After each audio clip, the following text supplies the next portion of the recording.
Let me begin by thanking the bipartisan group of U.S. governors who convened this meeting. Few challenges facing America and the world are more urgent than combating climate change.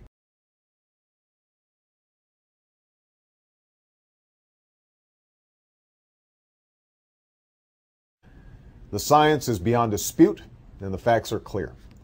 Sea levels are rising. Coastlines are shrinking. We've seen record drought, spreading famine, and storms that are growing stronger with each passing hurricane season.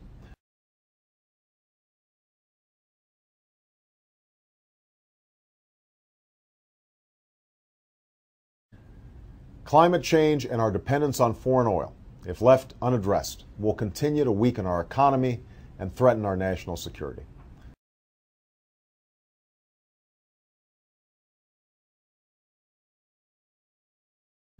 I know many of you are working to confront this challenge.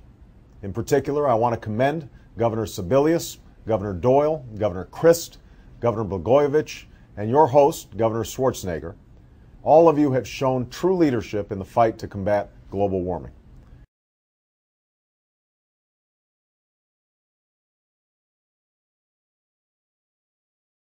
And we've also seen a number of businesses doing their part by investing in clean energy technologies.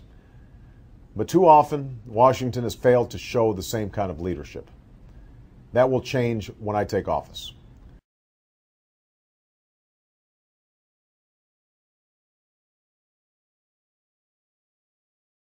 My presidency will mark a new chapter in America's leadership on climate change that will strengthen our security and create millions of new jobs in the process. That will start with a federal cap and trade system. We'll establish strong annual targets.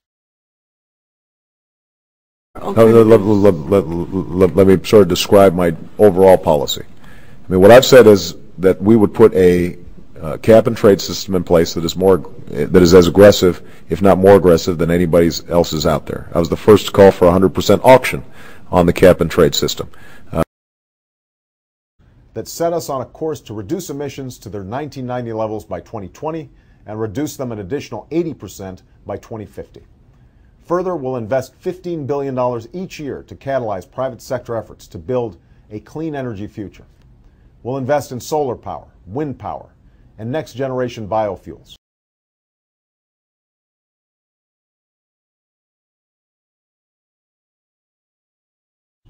We'll tap nuclear power while making sure it's safe, and we will develop clean coal technologies. This investment will not only help us reduce our dependence on foreign oil, making the United States more secure, and it will not only help us bring about a clean energy future, saving the planet, it will also help us transform our industries and steer our country out of this economic crisis by generating 5 million new green jobs that pay well and can't be outsourced.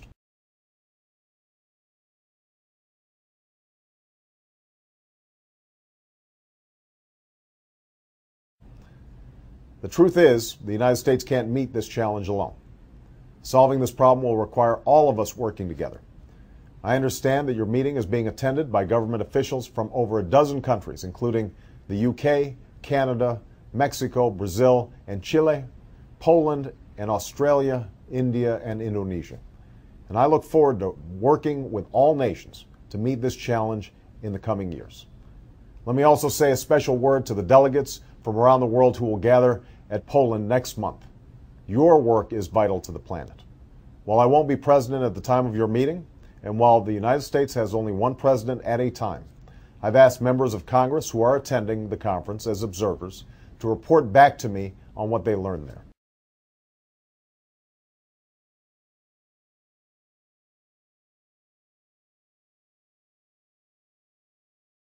And once I take office, you can be sure that the United States will once again engage vigorously in these negotiations and help lead the world toward a new era of global cooperation on climate change. Now's the time to confront this challenge once and for all. Delay is no longer an option. Denial is no longer an acceptable response. The stakes are too high. The consequences too serious. Stopping climate change won't be easy. It won't happen overnight.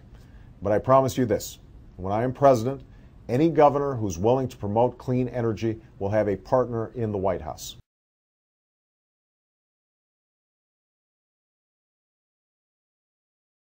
Any company that's willing to invest in clean energy will have an ally in Washington.